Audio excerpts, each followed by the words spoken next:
কালপাড়ের অবস্থা কালপাড় তো যাইব গা দেখুন যে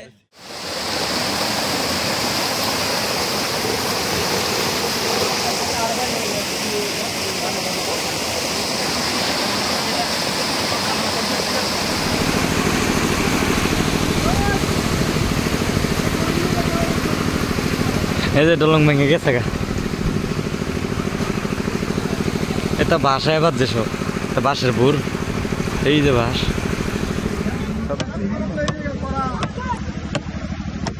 সাইড ভিডিও করছিলাম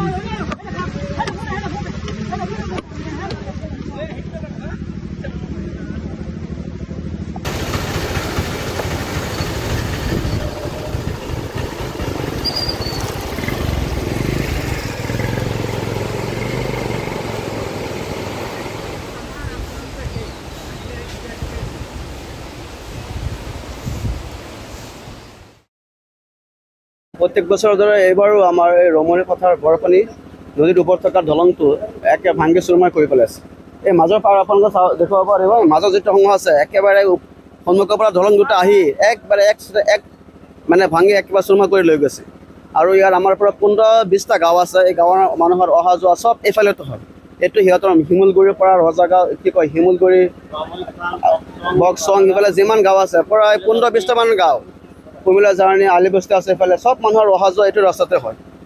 আৰু 3-4বাৰ এনেকুৱা বন্ধ হৈছে আৰু ভাঙিছে। এইবাৰো ছেম তেনেকুৱা পৰিস্থিতিৰ সৃষ্টি হৈছে।